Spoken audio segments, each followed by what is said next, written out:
मंत्रिमंडल विस्तार की तारीख हो गई है तय। किरोड़ी और वसुंधरा की हो गई है बल्ले बल्ले तो खिमसर हो गए हैं आउट। राजस्थान की सियासत में तूफान की आहट।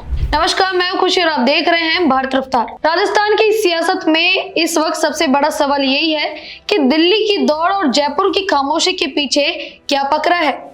क्या वो घड़ी आ गई है जिसका इंतजार राजस्थान भाजपा के विधायक पिछले 2.5 साल से कर रहे थे।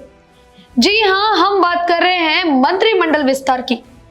इस चर्चा पर खुद राजस्थान भाजपा के प्रभारी राधा मोहन दास अग्रवाल ने मोहर लगा दी है। उन्होंने साफ कर दिया है कि मुख्यमंत्री की विश लिस्ट और दिल्ली की हरी झंडी के बीच अब ज्यादा फैसला नहीं बचा है। तो आज हम आपको बताएंगे कि कौन बनेगा मंत्री, किसका कटेगा पत्ता और किरोड़ी बाबा का अगला कदम क्या होगा। तो सबसे पहले बात करते हैं उस बयान की जिसने राजनीतिक गलियारों में हलचल मचा दी। राधा मोहन दास अग्रवाल ने कहा है कि मंत्रिमंडल विस्तार मुख्यमंत्री का विशेष अधिकार है, लेकिन इसके लिए राष्ट्रीय अध्यक्ष की सहमति अनिवार्य है। गौर करने वाली बात यह है कि जब अग्रवाल ने यह बयान दिया था, ठीक उसी वक्त मुख्यमंत्री दिल्ली में अलकमान के साथ बैठक कर रहे थे। अब आप गणित समझिए, सरकार के पास अब महज 2.25 साल का प्रभावी समय बचा है। अगर अब बोर्ड और निगमों का गठन नहीं हुआ तो कार्यकर्ताओं का सब्र का बांध टूट सकता है। अब आते हैं सबसे दिलचस्प हिस्से पर कि किससे मिलेगी एंट्री। सूत्रों की माने तो इस बार सोशल इंजीनियरिंग का तड़का जमकर लगेगा। मारवाड़ से पुष्पेंद्र राणावत का नाम सबसे आगे है और कहा जा रहा है कि उन्हें कैबिनेट में जगह मिलेगी, लगभग तय है। वहीं बाड़मेर में भाजपा की जड़ें और मजबूत करने के लिए भैराराम सियोल को भी बड़ी जिम्मेदारी दी जा सकती है। और सबसे बड़ा सवाल, क्या जवाहर सिंह बेडम का कद बढ़ेगा। हालांकि उनके काम पर सवाल उठे हैं, लेकिन मुख्यमंत्री से उनकी नजदीकी उनके लिए संजीवनी बन सकती है। अनुभवी चेहरों में श्रीचंद कपलानी का नाम सबसे आगे है।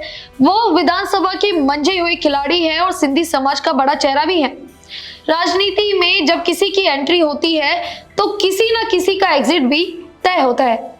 खबर है कि खराब परफॉर्मेंस वाले कुछ मंत्रियों की छुट्टी हो सकती है, जिसमें सबसे बड़ा प्रश्न चिन्ह गजेंद्र सिंह खिमसर पर लगा है। लेकिन यहाँ भी एक और ट्विस्ट है और वो है वसुंधरा राजे खेमा। राजनीति के पंडित कह रहे हैं कि इस फेरबदल में राज्य के करीबियों को एडजस्ट करना भाजपा के लिए मजबूरी भी है और जरूरत भी। इसमें पुष्पेंद्र राणावत और भैराराम सियोल का नाम भी इसी खेमे से जोड़कर देखा जा रहा है। और अब बात उनकी जिनके बिना राजस्थान की खबरें पूरी नहीं होती, यानी डॉक्टर किरोड़ी लाल मीणा। चर्चा है कि उन्हें स्वास्थ्य विभाग दिया जा सकता है। वो खुद डॉक्टर हैं और स्वास्थ्य मंत्रालय की हालिया स्थिति को देखते हुए उन्हें ये कमान सौंपकर भाजपा ईस्टर्न राजस्थान में अपनी पकड़ मजबूत करना चाहती है। तो क्या अगले 15 से 20 दिनों में राजस्थान को नया मंत्रिमंडल मिल जाएगा, या फिर ये चर्चा भी डजन में 12 वाली कहावत की तरह सिर्फ चर्चा बनकर रह जाएगी।